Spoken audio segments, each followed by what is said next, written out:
Benjamin Netanyahu के खिलाफ Israel के अंदर सबसे ज़्यादा प्रोटेस्ट हो रहे हैं। वहाँ के सिर्फ लीडर्स की वजह से फिलिस्तीन में जो जुल्म अभी तक हो रहे हैं वो जारी हैं। ये सब वॉर क्राइम्स हैं, ये एक्ट ऑफ टेररिज्म है। जो बाइडन की मकबूलियत 68% खिलाफ हो गई है उनके अपने मुल्क में। तो ये हालात हैं कि अगर आप एक भी प्रोडक्ट ज़ायनिस्ट खरीदते तो उसका पैसा आप उनको मदद कर रहे हैं ताकि वो उसके ऊपर बम फेंक सकें। ये सारा हमला जो वो कर रहे हैं वो अपनी नाकामियों को छुपाने के लिए, अपनी करप्शन को छुपाने के लिए कर रहे हैं। मुट्ठी भर देशों को छोड़ के 90% से ज़्यादा देश आज फिलिस्तीन के साथ खड़े हैं।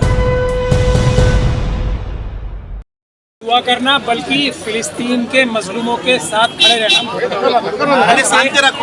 जो संविधान है भारत का वो इसकी इजाज़त ही नहीं देता, बल्कि हर एक भारतीय की जिम्मेदारी भी लगाता है कि वह पूरी दुनिया में कोई भी मजलूम है उसके साथ खड़ा रहे, उसकी मदद के लिए आवाज़ उठाए। तो ये उसी फहरिस्त में ये एक दुआ यहाँ मुनक्कद की गई थी।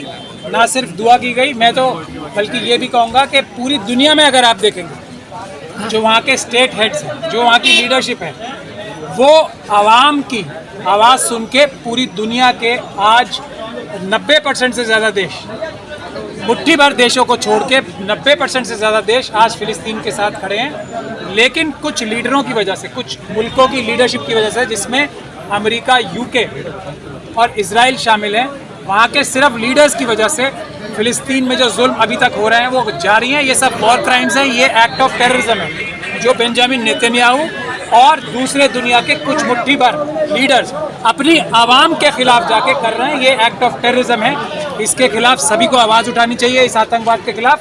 और फिलिस्तीनी मदद के लिए सबसे बड़ी मदद ये है, उनको सामान पहुंचाने के अलावा जो ज़ायनिस्ट प्रोडक्ट्स हैं उनका टोटल बायकॉट होना चाहिए। जो भी इजरायली प्रोडक्ट्स हैं, क्योंकि वहीं से पैसे कमा के वो बम गिरा रहे हैं। तो आप ये सोच लीजिए कि अगर आप एक भी प्रोडक्ट ज़ायनिस्ट खरीदते तो उसका पैसा आप उनको मदद कर रहे हैं ताकि वो उसके ऊपर बम फेंक सकें। अगर हम यही कर लेंगे, सबसे अहम बात यह है, अगर सिर्फ हम लोग जो इंसाफ पसंद हैं, जो मजलूमों के साथ खड़े होना चाहते हैं, वो सिर्फ इजरायली प्रोडक्ट्स का बायकॉट कर दें सिर्फ, तो ये वॉर तुरंत रुक जाएगी। मुझे नहीं लगता फिर ये 2-3 दिन से ज़्यादा चलेगी। तो कम से कम ये कर लें, टोटल बायकॉट होना चाहिए। और जैसे अभी मौलाना ने कहा, दिल्ली में भी इसका प्रदर्शन का ऐलान किया जाएगा जल्दी। इसके लिए हम कार्रवाई करें। भारत की सरकार भी, जब जनता का दबाव आया, आप लोगों ने देखा होगा, तो भारत की कंसिस्टेंट पॉलिसी है लंबे टाइम से कि हमें फिलिस्तीन के साथ रहना है।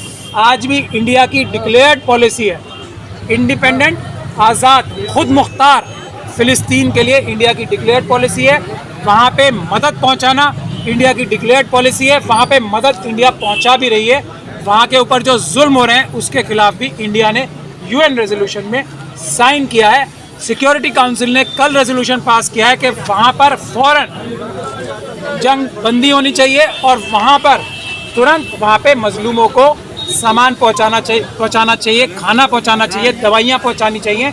इस सब के लिए हम दुआ करें कि दुनिया में एक भी देश ऐसा ना बचे जो फिलिस्तीन के साथ ना खड़ा हो। सिर्फ वहाँ की जनता तो आज भी खड़ी है। मैं खुद इजराइल की बात बताऊँ आपको, बेंजामिन नेतन्याहू के खिलाफ इजराइल के अंदर सबसे ज़्यादा प्रोटेस्ट हो रहा है। क्यों?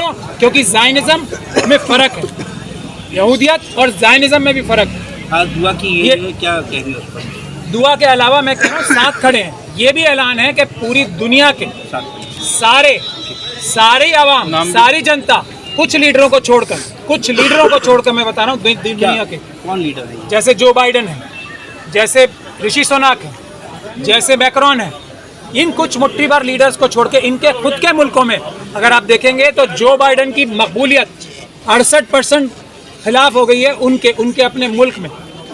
तो ये हालात हैं। खुद बेंजामिन नेतन्याहू को लोग, वहाँ की सरकार हटाना चाहती है, वहाँ के लोग हटाना चाहते हैं, क्योंकि ये सारा हमला जो वो कर रहे हैं वो अपनी नाकामियों को छुपाने के लिए, अपनी करप्शन को छुपाने के लिए कर रहे हैं। ये वहाँ की आवाम, वहाँ के उनके खुद खिलाफ प्रोटेस्ट